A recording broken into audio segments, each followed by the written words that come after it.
que era no momento que se machucou uma peça importante do Flamengo. E eu acho que ele encontrou isso naquela partida contra o Goiás, lá na Serrinha. No dia que o Gerson não pôde jogar e o Diego jogou ali naquela função no meio-campo. E o Diego jogou muito bem. Acabou dando um dinamismo interessante ao jogo. E ali ele sacou, olha, o Diego está em boa fase, é um líder do grupo, eu preciso arrumar uma forma de colocar Diego e Gerson juntos e acho que o Arão tem condições de atuar como zagueiro. E aí ele bolou isso e está dando certo. Em cima do que o Jean falou, no meio desse encaixe do time, teve a turbulência, né? Começou contra o Goiás, mas aí Diego e Gerson juntos contra o Palmeiras, aí o Rodrigo Caio se machuca, o Arão tem o Gustavo Henrique na zaga, aliás, diga-se de passagem, Gustavo Henrique, que já viveu momentos ruins no Flamengo, está numa boa sequência, vem fazendo bons jogos, né? Ele também se beneficia desse bom esquema defensivo agora que tem o Flamengo, e a partir daí vem a turbulência, que é a derrota para o Atlético Paranaense. Mas depois o Flamengo, com a sequência dessa formação, conseguiu hoje a sua terceira vitória seguida. Pedro Ivo, aqui você atribui esse terceiro bom jogo seguido no time do Flamengo, Rogério Ceni, ou como acabaram de levantar aqui, o Diego, que volta a jogar bem ou está no melhor momento da carreira dele no time do Flamengo, Pedro? Eu acho que até para ser coerente, assim como eu não acho que nos momentos em que o Flamengo não conseguiu encaixar seu jogo, a culpa era toda do Rogério, tinha muito do elenco, também acho que hoje não se deve apenas a um sucesso do Rogério. O Rogério teve um mérito de não querer inventar, quando ele conseguiu entender, e ele tem uma justificativa. Ele se apega aos mais experientes, ele se apega aos líderes e todos os líderes estão em campo.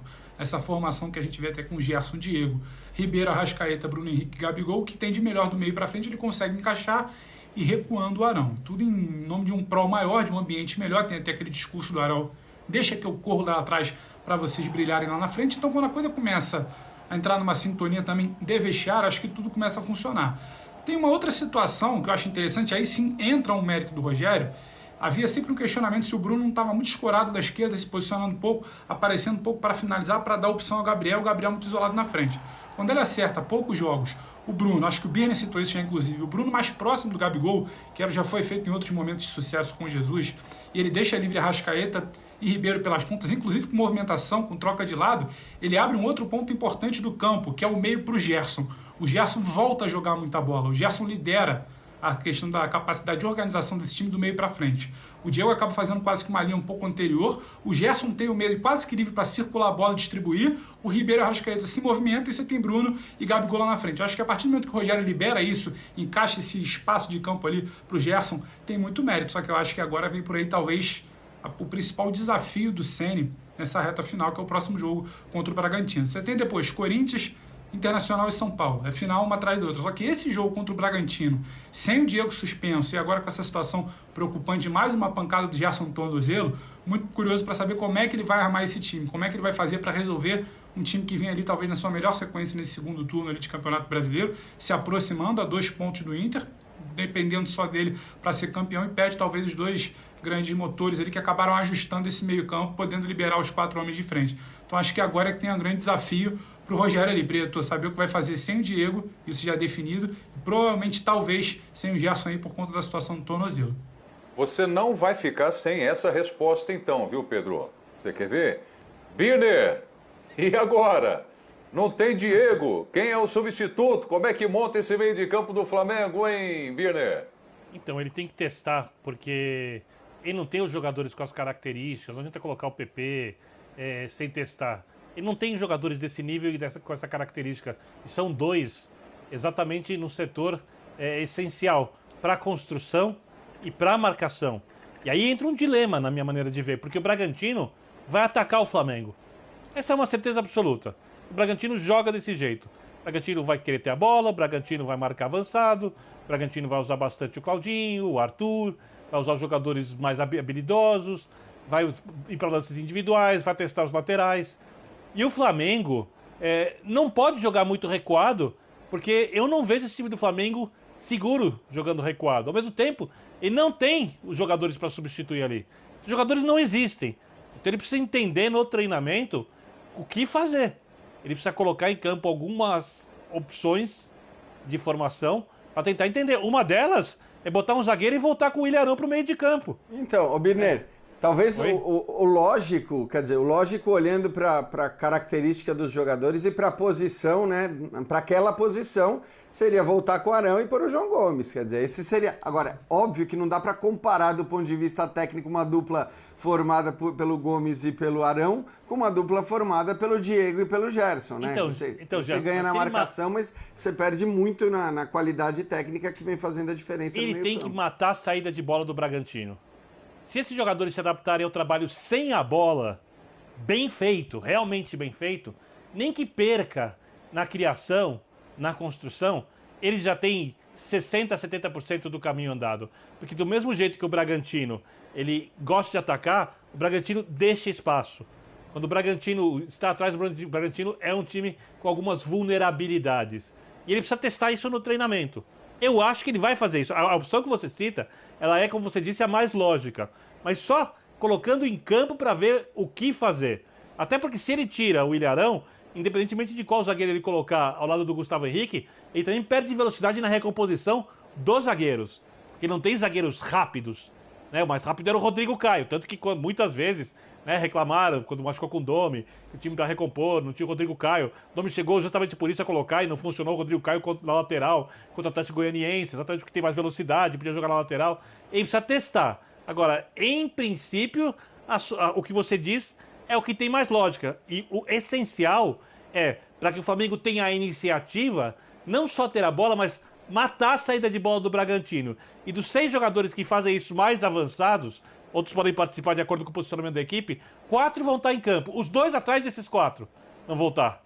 Eu acho que aí é uma questão em que o dedo do treinador vai pesar muito e a inteligência do atleta, isso é essencial, para se adaptar. Porque não adianta o treinador explicar direito, o jogador não entender e não conseguir aplicar. É um trabalho em conjunto. Então eu acho que ele vai testar no treinamento e vai ver qual funciona melhor para colocar em campo num jogo que realmente é difícil. Tem 2 jogadores que o Rogério demonstra claramente que ele gosta muito do futebol deles. Hoje, por exemplo, quando o Diego saiu, entrou o João Gomes. O PP hoje não entrou na partida, mas ele tem entrado em quase todos os jogos com o Rogério. E lá no Recife contra o Sport, quando o Gerson saiu, ele colocou o PP. Então, para mim, acompanhando o trabalho do Rogério e analisando as alterações e muitas vezes as preferências dele, não seria surpresa, na minha opinião, caso o Gerson não possa jogar, o Diego já está fora confirmado, que ele coloque o João Gomes, que é um jogador de mais marcação, para segurar esse ímpeto do Bragantino, dando uma proteção melhor ali na defesa. O Bragantino realmente vai para cima, é a tendência. E coloque também o PP, por ele achar que o PP possa fazer, sem a mesma qualidade, a função que o Gerson desempenha. Só o tempo vai dizer. Ô Jean, fazer uma colocação aqui para você. Time do Bragantino hoje é mais difícil, um adversário mais duro do que o Vasco da Gama para o Flamengo?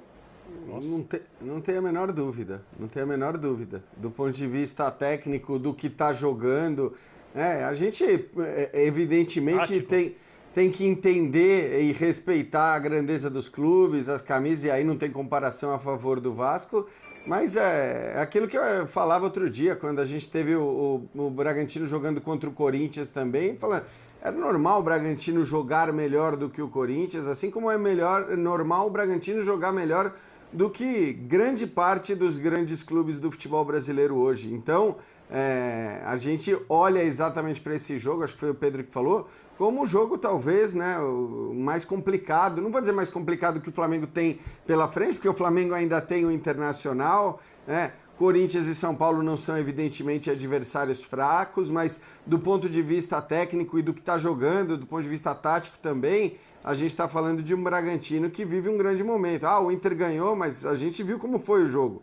O resultado poderia ter sido diferente, né? Mesmo o Inter jogando em casa contra o Bragantino, poderia ter sido diferente. Então, acho que a vitória hoje, né, na verdade, conseguir reduzir essa diferença hoje foi essencial para o Flamengo, até porque a gente olha para as 2 próximas rodadas, as 2 que acontecem antes do confronto direto entre Inter e Flamengo, e vê o Flamengo com jogos, para mim, mais difíceis, né? Você enfrentar o Bragantino e o Corinthians na sequência, é bem mais complicado do que você enfrentar hoje o Vasco e o Sport na sequência, que são os adversários do Internacional.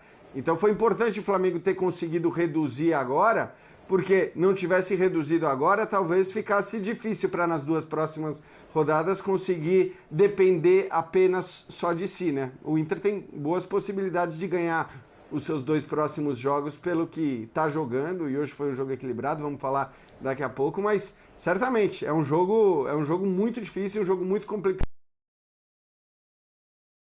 Um pouco aqui a turma do Twitter, né, que eu sempre convido. O Saulo está dizendo o seguinte: deixa o Arão ali na zaga, pelo amor de Deus, o cara finalmente se encontrou em campo. E Gerson e João Gomes no lugar do Diego, que tomou